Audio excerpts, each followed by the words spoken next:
We're going to do a spatchcock chicken tonight. And what spatchcock means, simply, is that the backbone has been removed.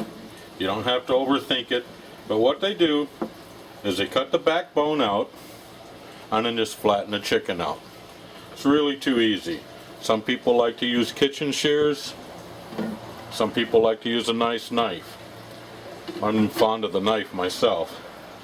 But I got a nice pair of shears here, so I'm going to try and just cut down the side, just like that, right down the backbone.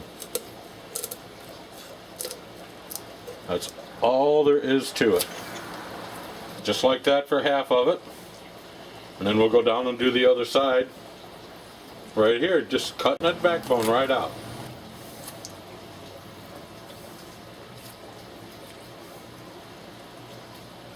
That's it.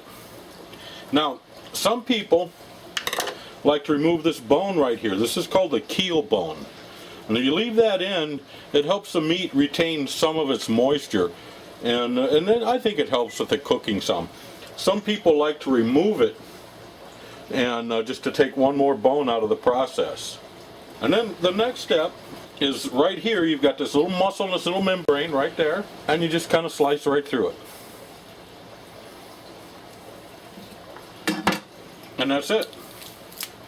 Just flatten the chicken out. You're ready for the grill. I'm going to do my chicken tonight on the AKORN Kamado.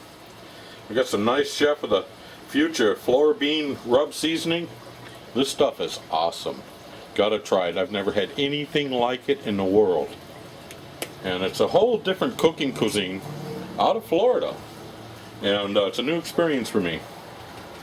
But I'm just going to add my rub on here, rub it in, let the chicken come to room temperature, and put it on the grill. My fire's already started. I'm going to start my chicken on the grill, flesh side down, and then I'll probably flip it a couple of times during the cook.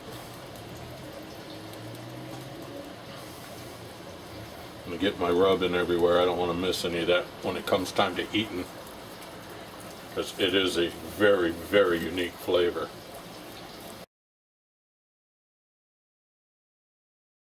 Here we go. We've got our spatchcock chicken right here on the Kamado. I'm trying to keep it over here to this side because I don't have a stone to put down in it yet. So I've got my fire banked in the back side here so I don't burn this thing up. And most people can't cook chicken because they try and cook over direct coals and the juices drip down, turn the flames, and they end up with a black chicken on the outside and raw on the inside. So you always want to try and cook with indirect heat. Right here, I've got some of Lumberjack's Paris Bordeaux pellets. These are rosemary pellets. They will add a nice rosemary finish to it. A little nice rosemary smoke. We're going to put that on there and let that go till I get a temperature around 180 on my chicken. 165 is USDA safe, but I think when you've got a big piece of meat like this and you get up to 180, 190, when you go to eat it, you'll see that all the pieces of meat, they just kind of flake apart and peel apart. You don't even need a knife. It'll be real pleasant to eat at that temperature. My pellets are starting to flare up, so I'm going to shut the lid. And we'll have a nice smoke going here in just a sec. Look at that, isn't that pretty?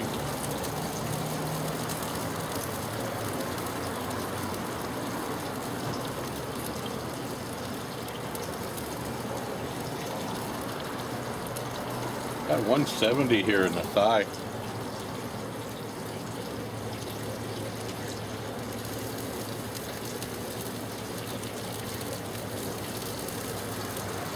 $160 in the breast and still nice and juicy. About an hour. My meat temperature is 173, and we're going to pull it. There it is. Doesn't that look good? Smells really good. Juicy. You can see the juice dripping out of it. Let's eat.